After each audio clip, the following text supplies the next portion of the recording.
On this episode of the Gray Box Podcast, I have a special guest, Dr. Julie Hanks. Dr. Julie Hanks is a really cool, down-to-earth person. Not only does she have a bunch of credentials and written books and is a singer, you may know her as Julie Diaz-Avedo. She is a PhD, licensed clinical social worker. She's, psychotherapy is what she specializes in. She is just a really cool person, and I'm super pumped that she came on the podcast with me. If you don't want to listen to the rest of this, fast forward a little bit to get to the interview. But a little bit about the interview. She is really good at just giving quick, good answers. She does this thing on Instagram where she answers quick, easy questions. So send her a question, she'll answer it in so many words in a way that kind of helps people walk away with something good, something useful. She just started a podcast called Ask Dr. Julie Hanks, where she takes 20-30 minutes and walks through a problem an individual has with something, maybe working through something. Really cool stuff. Highly recommend going and checking out her podcast. It's doing really well. I would recommend going to Dr. Julie Hanks on Instagram, follow her there, and then also drjuliehanks.com to find out more information. As with all of this stuff, follow us, the Gray Box Podcast, would be greatly appreciated, and subscribe to any of the platforms, YouTube, Facebook, whatever we're on. Yeah, one of the greatest gifts of being a therapist and coach is getting the inside scoop on people's lives and recognizing that everybody makes sense if you get their history and their backstory. And so if I have a hard time empathizing with someone, it happens a lot online where people will say something mean to me or disparaging, and I try to just think, I wonder what their backstory is that brought them to this point. You mean people say bad things to you online? Are you serious? Can you believe it? I'm sure it's never happened to you, Darren. Well, I just started, like I said, on social media, and I've been doing this podcast thing, and there's been some, I guess you would say, controversial things that I've talked about with people. And I've been called some bad names, and I have nobody following me, or, nobody really cares about me.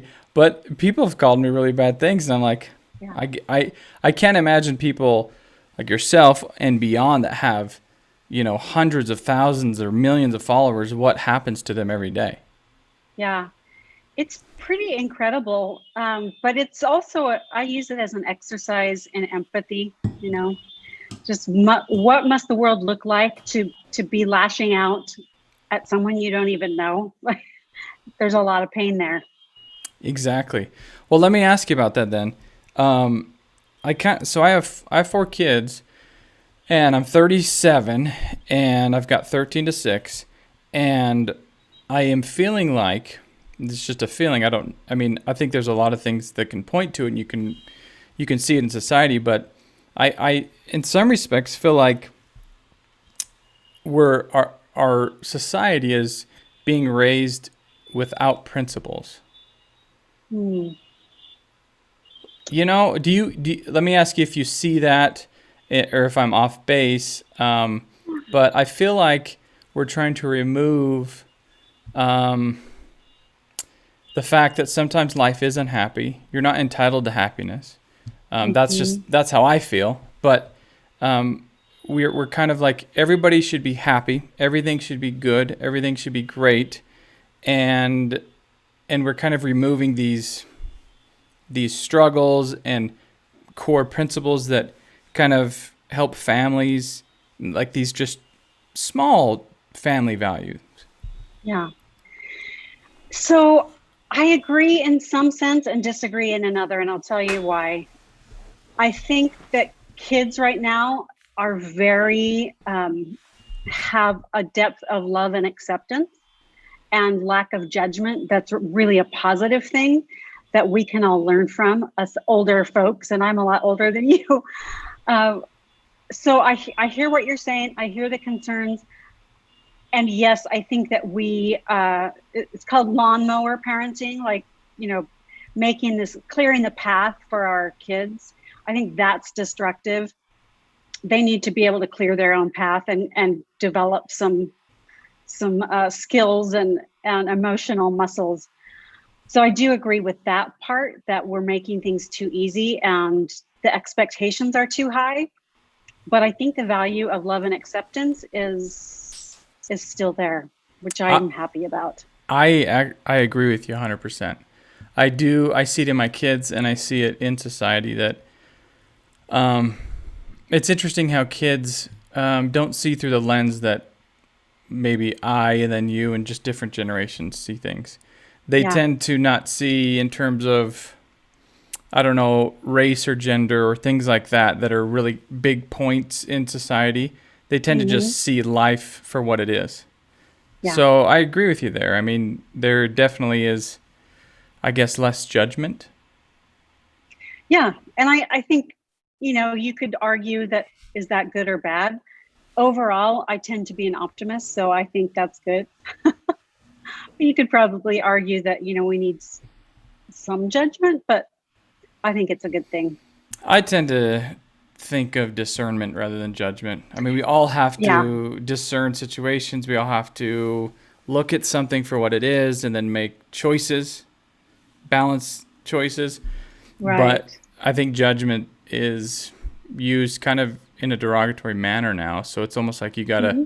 replace it with something else. So Yeah. I I just say like discernment. discernment and, yeah, decision making and choices.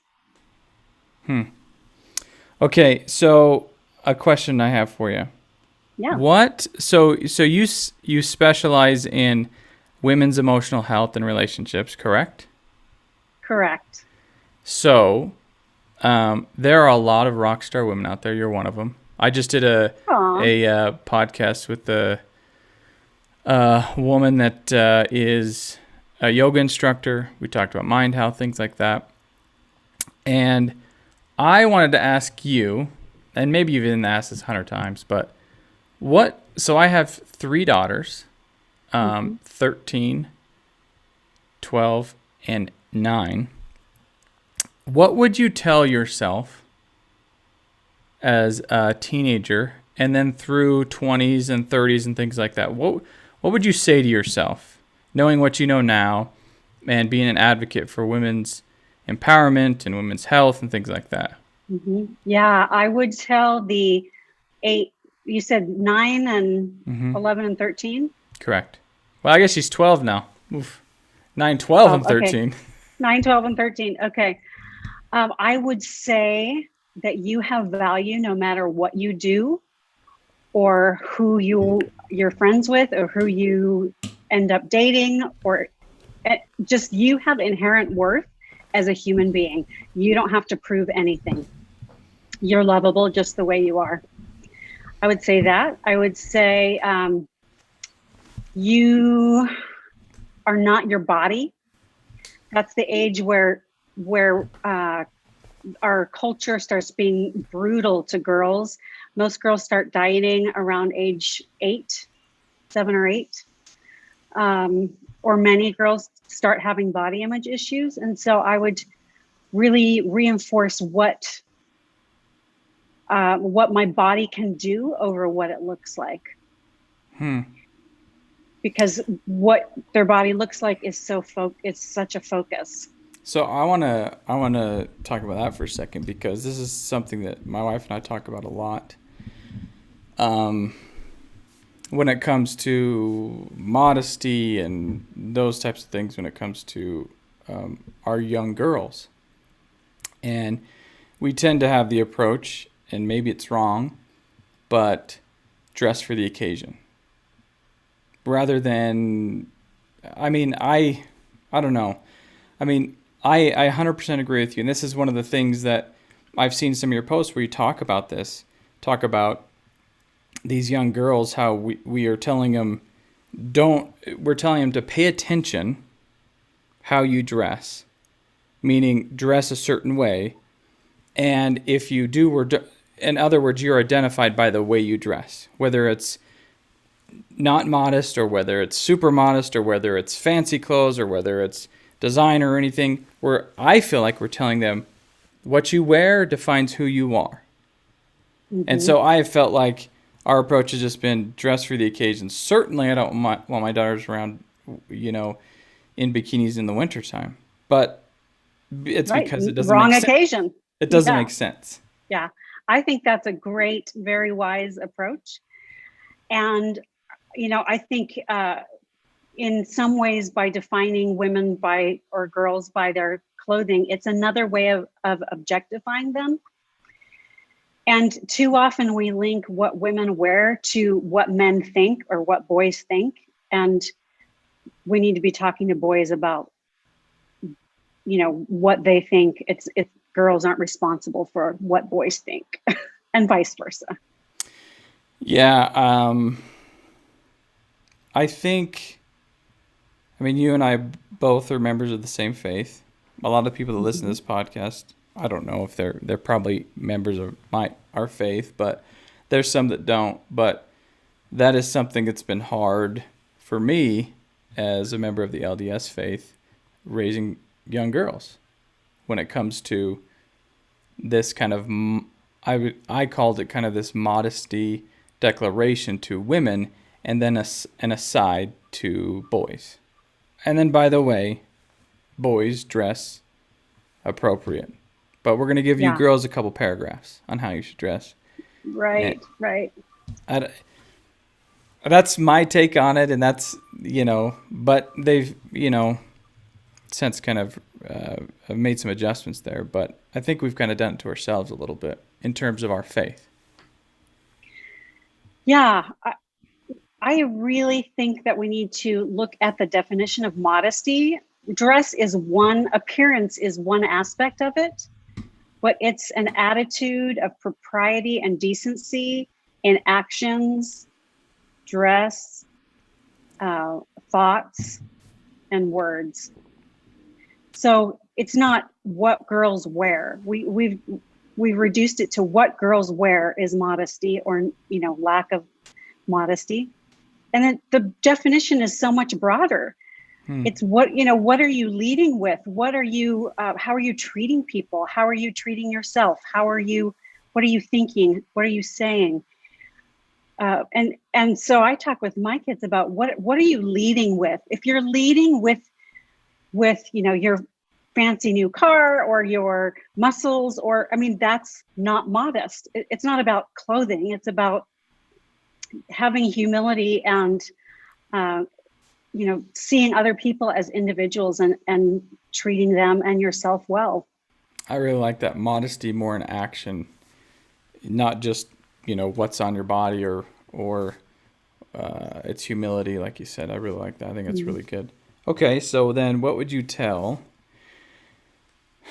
your 20-ish-year-old self? What are the things, aside from that, you have self-worth and things like that? I'm thinking kind of like new mothers. What would you tell yourself in that role? I would say you feel overwhelmed, but keep going with your personal goals. You do not have to choose between family and having a personal life. You get to still be a human. I really like that because you talk about that a lot on your posts and stuff about not giving up on who you are, and not just because you had a family, because obviously you want to have a family, or because you got married, doesn't mean you have to give up on yourself, give up on your passions, your dreams. Right. So then how did you walk through that as you were younger? Because you obviously raised a family and continue to be a mother and a wife and things like that. How did you navigate through that stuff with your passions? I had to advocate for myself fiercely within my culture and my family system because it was not set up to support my goals and dreams. And so I was constantly challenging the traditional gender norms and having conversations with my husband okay, so why are we assuming I'm going to do this, or why are we assuming you're going to do this? And how can we make this equitable? And just having those kind of conversations about who does what. So it didn't all fall on me, because again, it's traditional gender roles are set up for the woman to be the support for the man and the children. And that model wasn't going to work for me, because I wanted to go to grad school. I wanted to continue to do music, and I wanted a family. And so I needed support too. So it's okay to ask your family to support you, and it's okay to ask other people to support you, to create a village that supports your family. Families have always lived in communities and extended families. Only recently is like motherhood defined as, being at home with children alone. Like that's never been the case, and it's not very healthy. So creating that community as much as you can, and allowing people to support you. That's what I would say.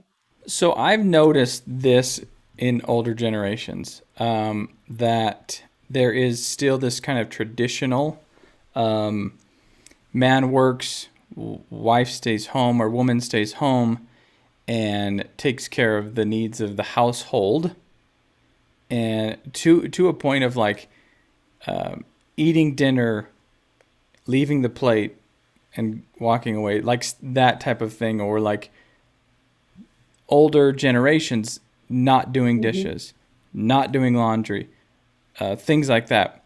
I think those things are changing with my generation and younger generations. Do you see that? Yes, and I recently read some research, and I cannot remember where it was, that the attitudes are changing, but in reality, the bulk is still falling to women.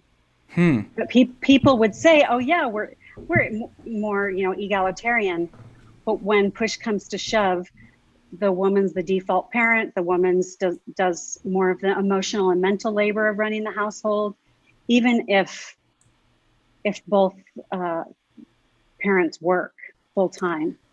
So what advice would you have to a relationship in that setting? So maybe a reverse way is what advice would you give to the husband or the father? I would say you're going to have to constantly and actively pick things up in the household. Pick things up, not things, but pick up responsibilities, because you have not been trained through example to be an equal partner. So you're going to have to consciously, take things on with the children and the household, because there are so many things that you haven't even been trained to see or to think about. So literally picking things up and figuratively picking things up. Yes. Yep.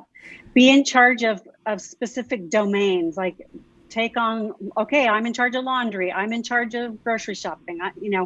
Take on. So you're actually in charge. So many men are like, well, I'll do whatever my wife asks me to do. And that's work, to try and tell people what to do all the time. That's mental labor. So a lot of men are willing to participate, but they're still waiting to be told what to do. Don't wait. That's really good advice. What advice would you give to the mother or wife in that scenario? So you've laid out that most men, in your experience, are willing, but they're not going to necessarily, do it unless they're told. So what advice would you give the wife or the woman? I would say to let go. Your sense of self is not defined by your house or your children or your marriage, or you have worth no matter what. Let things go. That's and really... let other people pick them up. Yeah, I think the reason why I appreciate a lot of the things that you say is I think there is a place, and I think women are extraordinarily powerful. Like, my wife's a rock star. I think that I would hate to think or feel that she didn't feel that way. But I think a lot of women feel that way. Like they're just a mom, or they're just a homemaker, or they're just this. And Yeah.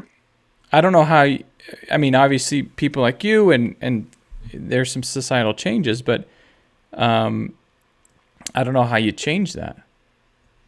Well, part of it is the devaluation of caregiving in general.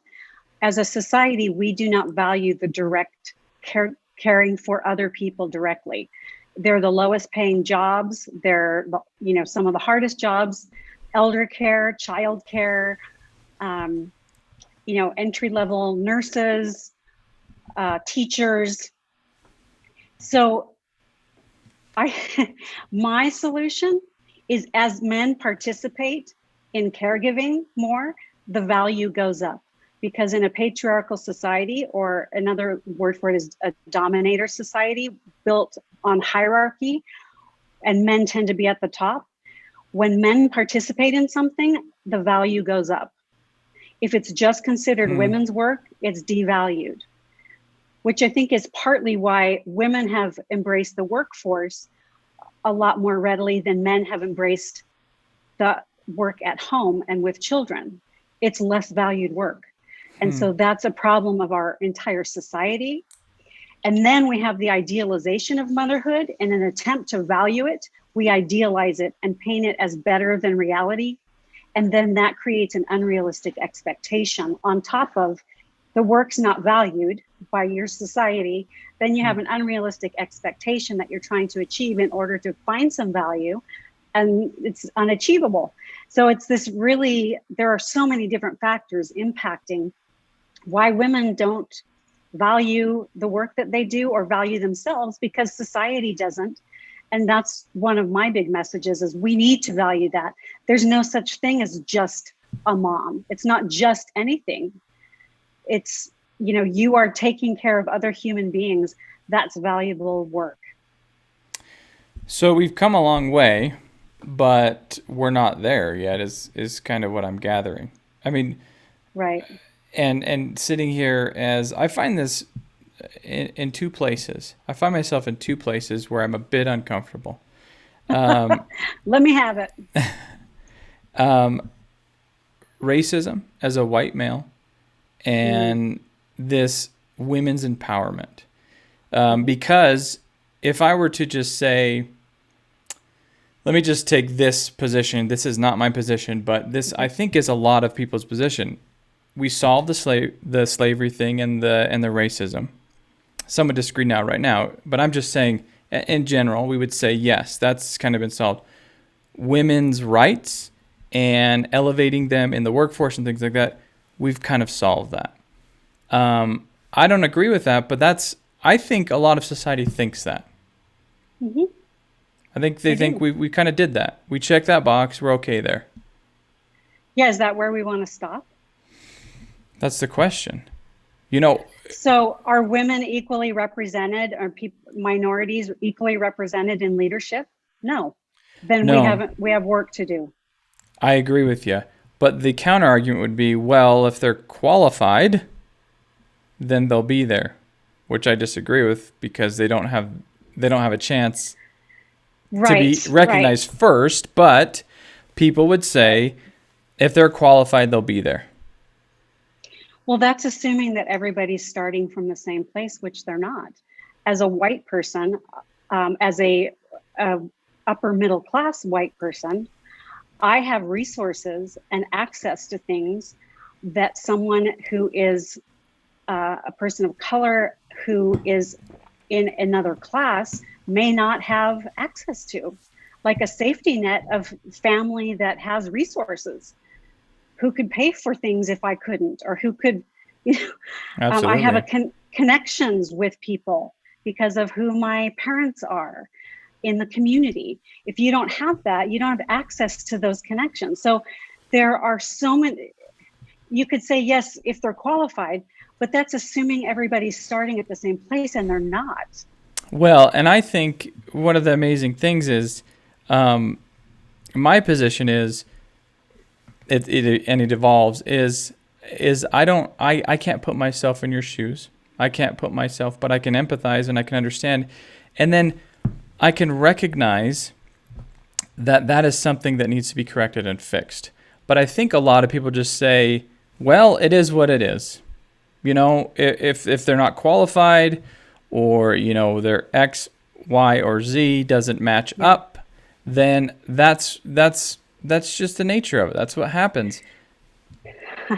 And research shows that if you have a foreign sounding name, like that, you will be less likely to get a job than if you have a white male sounding name. Yeah. I mean, there's just research that shows that that's actually not true. The most qualified people aren't getting the jobs because of racism, sexism, all of those kind of things. So yeah, but who are the people that are saying things are fine? Well, it's interesting because I do tend to talk about politics, but I try to stay out of social. I mean, I talk about it, but I also don't want to. I don't always want to do that, because that doesn't just define kind of my mind's, where my mind sits, and that's where everybody wants to say you are. If you start saying stuff like, I'll just give you a quick example. By me saying, for instance, what we're talking about, women don't actually. They start below men, and it's a lot harder for them to achieve what I've been able to achieve. They're starting their platforms far lower than my platform. If I say that, then all of a sudden another side of the argument would say, again, well, you didn't start out in a very high place. You didn't come from means. You didn't come from a bunch of stuff. So a woman has this, it doesn't matter if you're a male or a female or black or white. We all just are in this rat race, and we all just have to try to make it work. And I disagree with that. So if I say I disagree with that, then all of a sudden I'm considered kind of this liberal, hippy dippy, want socialized healthcare for everybody. And I want all women to run the world, which is not true. Yeah. So how do you get around that? How do you be for something like that without being told that, without being put in a box? I think the best thing I've learned is to listen to people of color, listen to their lived experience. I did a podcast last year where the host was a male, and he asked me about my experience as a woman in my church. And I realized it was the first time that a man had asked me for my opinion and had listened and understood. Like the first time, and I'm 52. So that's saying something, and I speak out a lot. And that was the first time I felt someone's got it. A man, not someone, but a man who, who is, could be in a position of authority over me, got it, heard it, and took it in. So if you can listen instead of be defensive, and listen instead of have all the answers, white people listen to people of color, men listen to women. It's not putting you down or the work that you've done to get where you are, but there's a different experience happening. Mm-hmm. And we need to understand other people's experience. I feel like I would only add this one thing, just personally, is also be willing to be wrong. Like maybe you were wrong. Oh, yeah. That's how I approach some of those things, is just, I was raised totally different than millions and millions of people out there. And my scope and my purview is way different, and I could be wrong. I could have the wrong stance on something. But unfortunately, we're not allowed to do that nowadays. Like, it's kind of, we do it with our politicians. Set in stone. Yes, we do it with our politicians. We say, oh, if you change, you're a flip-flopper. If you change your opinion, I can't vote for you anymore. You're a traitor. We do it with celebrities. We do it with anybody that has any platform. We say, well, there was a time where you were for this and now you're against it. And now we have to cancel you because you no longer fit into my box. Yeah. And that's a losing game, in my opinion. And it doesn't allow people to grow, that's what people do. People grow. I mean, that's the point of this whole thing, in my opinion. I mean, I understand that. I wholeheartedly agree with you, but where is that missing? Where are we missing that? I think we're missing that in the polarization and the black and white thinking. It's this or this. You're this or this. When life is complex and nuanced, and I'll give you an example of this. I do an Ask Me Anything often on Instagram, or people can ask me questions. By the way, it's awesome. I don't know how you come up with thanks. your I mean, there are a couple line answers, and how you stay up to date on that. It's got to be a lot of work to be able to go through. It's a ton of work, but it's really fun and rewarding, and I love to connect with people. So, but someone asked me about abortion, and I said I'm pro-choice and anti-abortion, and that's all I said. Amen. And then people were like, what do you mean? Mm-hmm. So I expounded upon that. And I said, I think I trust women and doctors to make decisions for their body more than I trust primarily male legislators. I also have done research and know that in countries where abortion is legal, there are fewer abortions, not more. So there's something else going on there, probably because contraception is more available in those countries as well. But I'm anti-abortion because I wouldn't choose that for me. And there are very few situations where I would recommend that to a loved one. So, but that's, it's either like you hate babies, or, it's like. Either you're a baby murderer, right, or you're pro-life. It's not, I can't agree with you more. I feel the same exact way, and I've evolved on that, and I've started, to think, and even in our faith and things like that, I started to think about that, and I'm like, I'm against abortion, but I'm not going to tell women what to do with their body. I can't do that. Right. I can't advocate and tell them. The solution is not to stop abortion. The solution is to stop pregnancy through contraception and sex ed. So we need to be focusing on contraception availability. That's what's going to prevent abortions. It's interesting because we don't necessarily talk about actual solutions. We talk about the fringe sides of a certain argument. We say, so here's one I've been thinking about a lot, gun rights. So I have guns. I have the ones that everybody says not to have that are, the assault style rifles. I'm not a hunter. If somebody asks, why do you have one of those? I would just say, because I could buy one.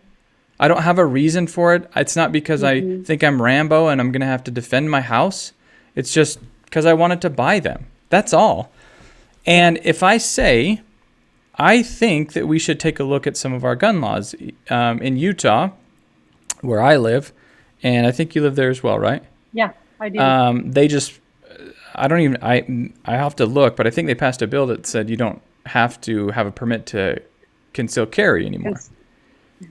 And I think that's right. Yeah. I think that's silly, in my opinion. But if I say that's silly, and we should also look at gun laws and not do the polarized side, you're either for the Second Amendment or against it, we should look at it because times have changed. We have a lot of different aspects of life now, so we should look at these things. All of a sudden, I'm against the Second Amendment. You're done. You're done. You're done to me. You can't. I mean, I don't know. We can't navigate through it instead of talking about actual solutions. So I appreciate what you're saying is we have to actually look at the solutions of what's going on and try to use some data and try to use some common sense and some conductive reasoning to figure out some of this stuff. But unfortunately, I don't feel like some people want to do that. Yeah, it also, these hard discussions are also about emotional management and self-soothing, like the ability to have a strong feeling and a strong thought and to not be overcome by it and to hold space for somebody else's strong feelings and thoughts. That's really hard for people to do. And that seems to be a skill that we are not practicing very well, that needs to happen in public discourse about these hard issues, is calming yourself down enough to hold space for another point of view and have an actual dialogue. It's the only way we're going to move forward in any of these hard areas. I couldn't agree more. Let me ask you a couple questions about relationships. Yeah. What do you do? I've heard you answer this before, but I want a more long form answer. What do you do in relationships where let's go with just political beliefs are vastly different? What do you do there? What would your advice be? Especially nowadays. Especially nowadays. It's really polarizing nowadays. So my husband and I are on totally different pages. So I live this. How do you function then? How do you? So there are certain topics that I just say, you know, I'm really not interested in having this conversation. And I gauge whether he wants to really wants to understand where I'm coming from or wants to be right, because those are two different conversations. Sometimes he wants to know where I'm coming from, and sometimes he wants to just be right about what he already thinks. So I decide which conversations I engage in and which I don't. And we talk to other people about politics more than we talk to each other. We talk to each other about everything else in life, but that area is very measured and intentional when we have conversations. So how did you get to that point? Because I know a lot of people listening might say, well, that's, how long have you been married? Let me ask you that. 32 years. Okay, so it's an evolution. It's a seasoning. It's different than just, I've been married almost 15 years, and we figured out, we actually tend to agree on a lot of things, but there's things we don't agree on. And but it takes time. If you were to tell me, if we thought politically differently at 2 years of marriage, goodness, I know a lot of friends that fight vigorously about certain things, and I think how do you guys stay married? So how do you do it? Because you've had some time. Right, and part of being married is learning how to differentiate. And what I mean by that is recognizing you don't have to be the same to love each other. We think we belong to the same church, but we also have very different opinions about our religion. And we don't have to think the same things in order to be close. And so allowing space for the other person to be themselves and continue to grow, and them allowing you, is a process of, I think, evolving relationships if you stay together. Well, then that leads me to the next one. Different religious beliefs. So if it's not politics or religion, you're going to have some other area, most likely, where you totally disagree. It might be on parenting rules, it might be on finances, sex. You will come to a point where there's something that you disagree on, and you have to figure out how to navigate that. And what I found is allowing the other person to be different from you is key, without it being threatening to your relationship. Because it's really scary. So I'm going to dig in a little more on that, because we're members of the same faith.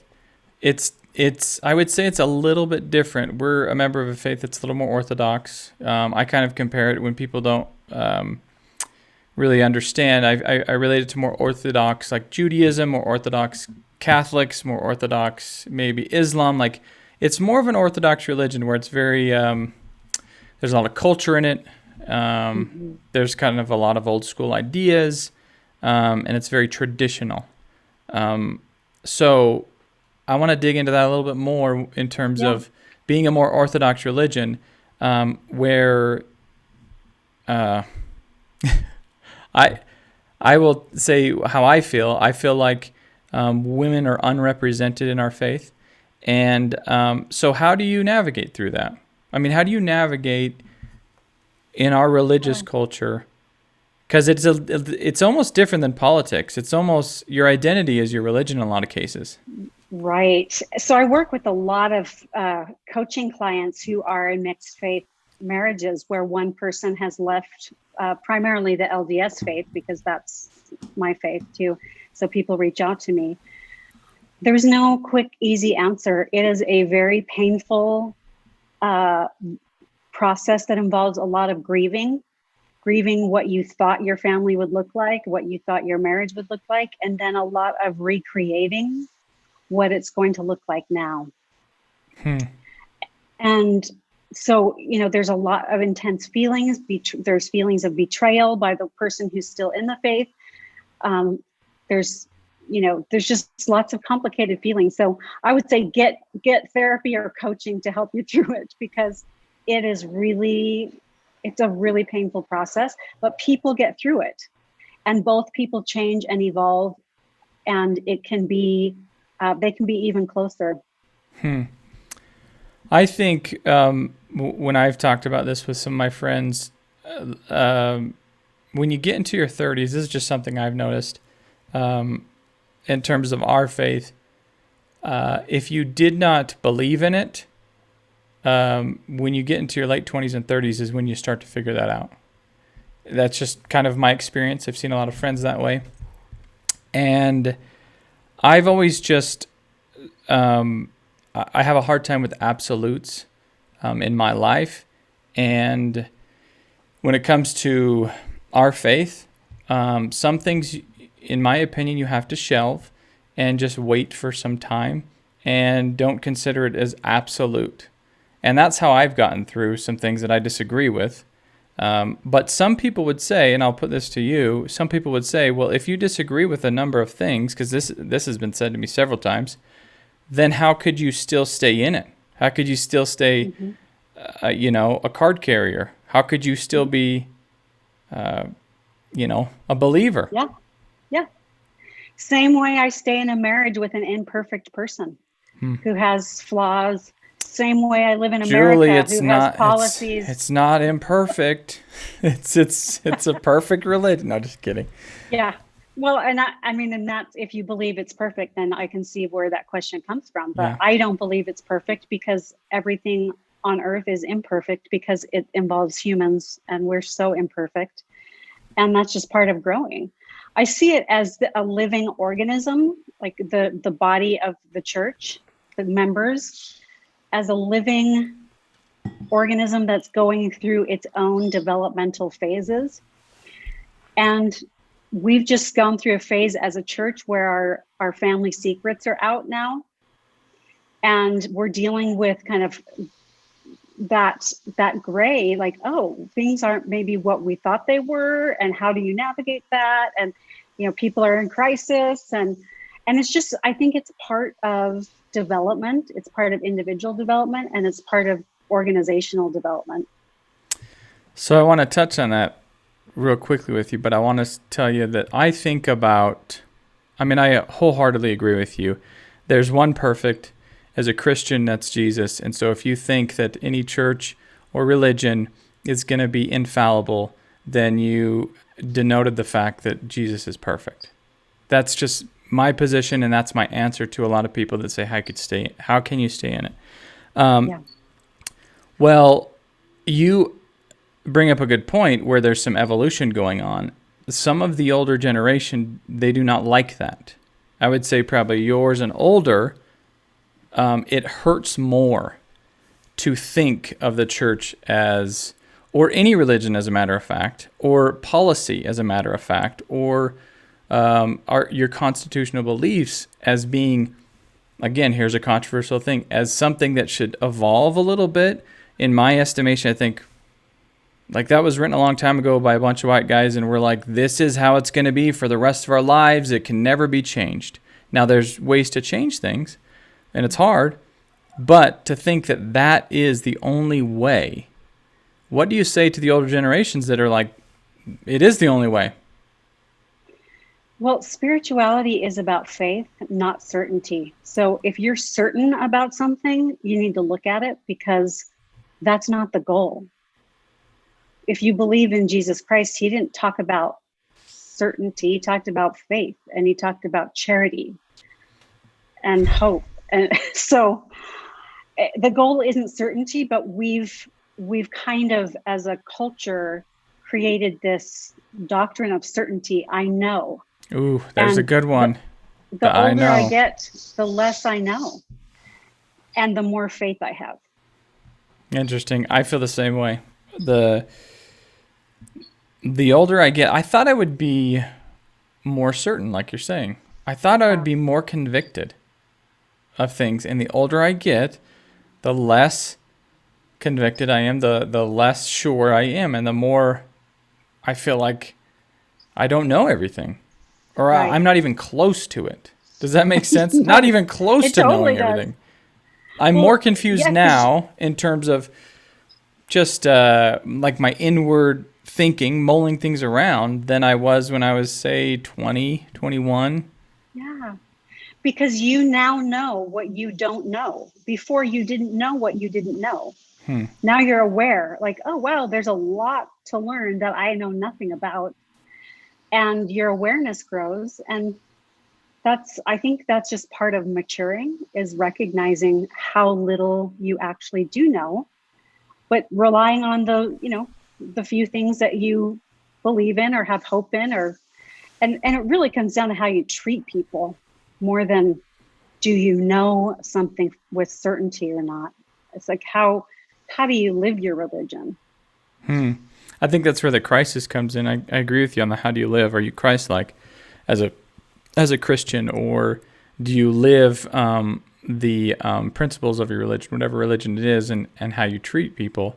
But I think that's where the crisis comes in, and that's why I referred to kind of like the late 20s and 30s, some of my generation, where I see a lot of people kind of losing faith in a lot of things, whether it's their faith in religion, or their faith in politicians, or their faith in humanity, or their faith in a lot of stuff, because they start to get older and they start to say, I thought it was this way. And I thought if I did X, Y, Z, and connected all these dots, it would be perfect. It would be great. It would be happy. Everything would be happy. I'm entitled to that if I do these certain things. What do you say to people that have really gotten to that point? I'm sure you see them that have checked all the boxes in life, and it's not what they thought it was. Like, welcome to adulthood. Life is not transactional like that. It's not. It's not a transaction. It's about connection. It's about how we treat each other and developing strong relationships with ourselves, with other people, and with God and Jesus Christ. So it's not transactional. There is no guarantee. There's no guarantee of a specific outcome in this life if you do X, Y, and Z. And I think in our church, we teach that incorrectly. We teach that if you just do this, then this is going to happen. And that's not the case. Yeah. I think like it's just up in the air, like, right? Anything can happen to anyone. Yeah. I mean, it's the old kind of, when you look at things and say, that's always something that's been hard for me, is if you live your life a certain way, then you'll be blessed. And it's always kind of hurt a little bit when people say that. And I mean spiritually hurt. Like, I've thought there's so many people that have done really good things that have been really, really tragically hurt by agency or by just a number of things. And something that I've consistently battled with is, what is a blessing and what is just happenstance and what is just life and what is just agency and what are all these things that are happening? Because when somebody says, oh, well, you were blessed, because this bad thing didn't happen to you. Well, I can give you several examples of many bad things that happened to people that didn't deserve it. Right. And that's a hard thing to navigate. I tend to not look at things in terms of blessings or not blessing, or lack of blessings, but in terms of growth. That was a chance for growth. And that it can be a quote unquote positive or negative. It can be a happy or a painful experience, but it's about growth and not about, well, is God pleased with you or not? I kind of think of it as where I'm at now is I'm just thankful. If something good or something didn't happen or something, I'm just going to be thankful for that. I don't know what else to do. Yeah. It's experience, right? It's a chance to grow and learn. And you learn much more from failures and pain than from successes, Well, unfortunately. It's funny because I not consistently, but I reference most of Christian scripture are stories about failures that turn into successes, or sinners that are forgiven and sinners that become great. It's not the perfect that remain perfect. Right. Right. Well, let me ask you this: what are some of the advice you would give to couples married? What are some of the things that you see that you kind of feel like, if I could just put this on their fridge, or if I could just kind of imprint them with this thing, that would kind of help them understand some things? I would say empathy. If couples could really listen to the emotions that their partner is talking about and sharing, and respond with empathy instead of defensiveness, I think relationships would be so much better. What do you say to people having alone time for themselves, time to grow individually? I think it's important for everyone, and it's particularly a struggle for stay-at-home moms, or for women. More than men tend to have more leisure time than women. Just the research shows that. So particularly for women, carve out, build in time, require your family to support you in doing, self-care, doing the things that bring you joy and make you you. I just want to hit on that real quick. I think I remember you reading something about women that are struggling with like careers, or struggling with having a career, or wanting to explore some career options, and maybe saying, well, my husband says there's no time for that, or my husband says that doesn't work. I remember reading your answer, but I'll let you answer. What do you say to that? What did I say? I don't remember that. You said something like, "Who says it's his decision to make? Why can't you have it?" That sounds like, why is it just his decision? Yeah, you're the boss of yourself, and you have a say in this thing. Right. So claim your power, and that's a warning sign that you are disempowered in your relationship if your partner has the final say in your life. Either man to woman, woman to man, man to man, whatever. If your partner has the final say, you need to look at the power structure in your relationship, because you're the boss of you. That's great. So how come your life's so perfect, Dr. Hanks? My life is perfect this week because I'm in Mexico. Well, it is so not perfect, but right now it's not bad. I'll tell you that. That's the thing, is I think people see other people and just say, well, she's got it all figured out. And I'm sure you have a lot figured out, but do you have it all figured out? I do not have it all figured out. And I've worked hard to figure some things out. I mean, I first went to therapy when I was 14, and I've gone on and off ever since. I've been working on myself and on my relationships for decades. So I've learned some things and I've helped people during that time, but I still struggle. I struggle with depression. I take medication. I go to therapy. I've had dark nights of the soul, just like everybody else has. And I've had marriage struggles. I've had struggles with my kids. I've had personal, mental health challenges.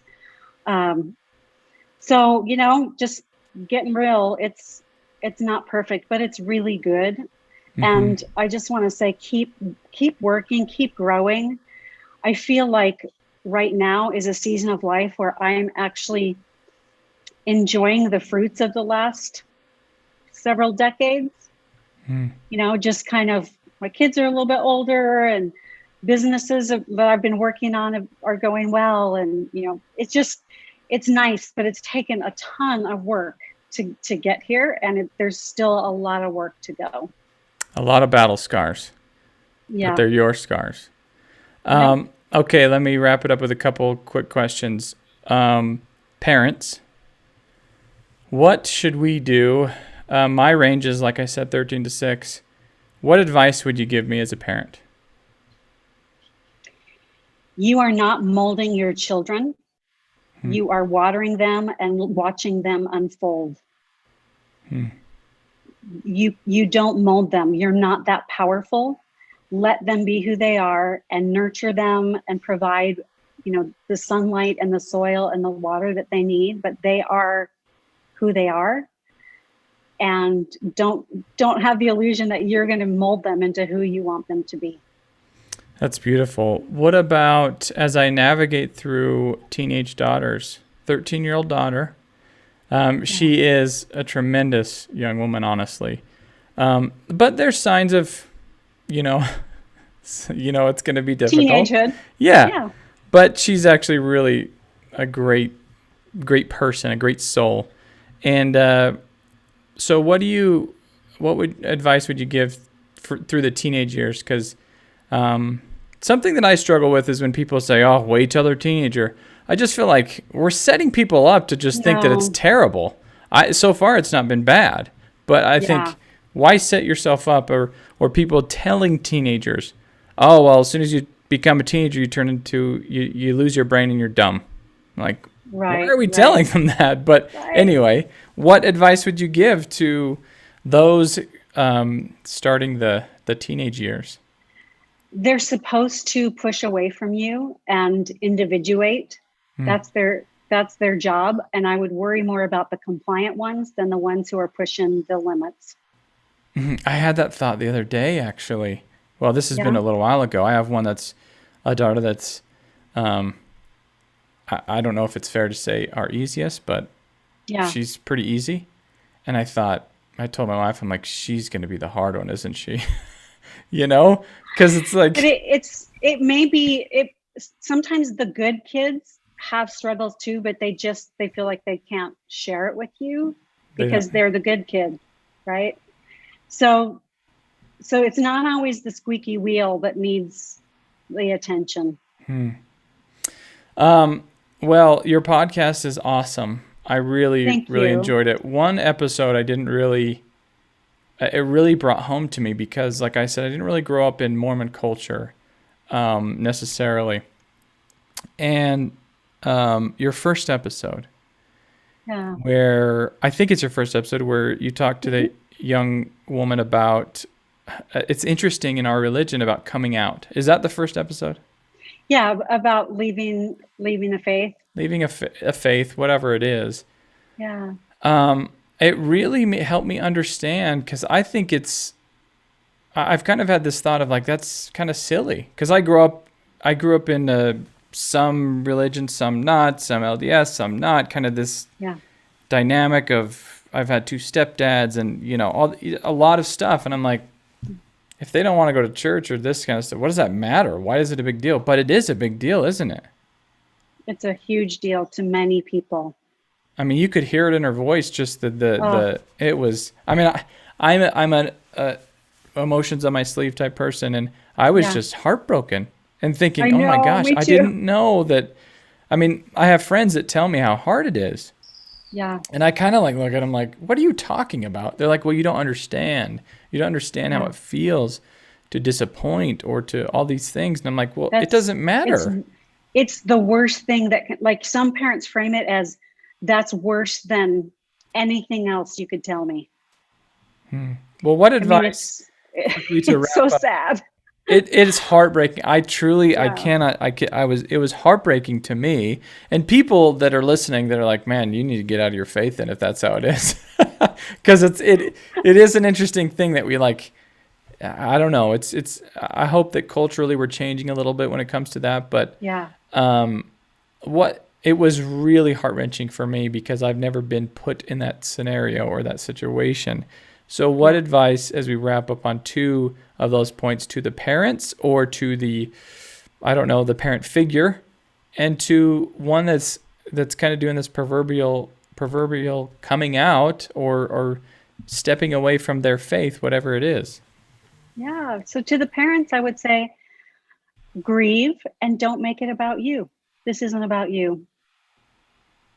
And too often parents, oh, I'm a horrible mom. I'm a horrible dad. I didn't teach. It's not about you. It's about your child choosing the life that they want. And the life they want is different from the life you thought they would have. And so grieve that and move forward. Don't make it about you. And then to the person who is having the faith transition, I would say grieve. There's a lot of grieving that has to go on there too, leaving the structure of the faith, leaving, disappointing parents, all of those kind of things, changes in relationships. So grieve and be confident in your, in doing what you need to do with your life, because you are in charge of your life, and you get to choose the path that you want to take. In some respects, I've heard like my friends saying it's as bad as anything that they could ever imagine. Like it's like an intervention. Like it's as bad as those things. And I thought, so I appreciated you kind of laying that out for people that have never experienced that. Like that, something I've never experienced. And in my mind, in honesty, I thought that's silly. That's silly that parents would be that way. And I think the same advice could be given to any number of things. Someone that decides to take a job they didn't want to, their child, or someone that comes out as gay or trans or things like that. The same advice I think applies, don't you think, to the parents? Yes. It's not about you. Don't make it about you, because then you can't be there for your adult child. Well, that's perfect. I truly, as an elder millennial, that's what I've been termed. Because I'm at the tail end. I'm a seasoned millennial. I truly think the more people, more women, and more individuals like yourself need to be heard, because you're a powerful woman, and I think you're doing a really great thing, and you have for a long time. And so I'm saying this as someone that has just discovered who you are, but I know you've been doing this for a long time. But you really are a powerful person, and someone that can be powerful to women and to men as well. I don't think it's just women. Thank you. Thank you. I really appreciate you doing this. Thank you. I appreciate the invitation. And just so everybody knows, I'm a nobody and she's a somebody, and she still said okay. It's an amazing thing. People are going to say, whatever. I've been talking to people like, I might have her on, only like my wife and a couple of people, because I don't want to jinx it. And it's, you're a busy person and you're popular, and I'm not, so I appreciate it. Whatever. Popular, yeah. I'm this old lady on Instagram and blogging and whatever. So well, if people don't understand, trying to change what you do is the world. What you do is so hard to keep up with.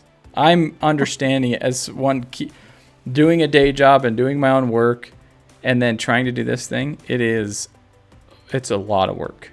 Yeah. So props to you for that, and thanks for doing this, even though you're in a different world than us here in cold weather, and so I appreciate it. Thanks so much. All right, thanks, Darren. See ya. Thanks for listening to the Gray Box Podcast.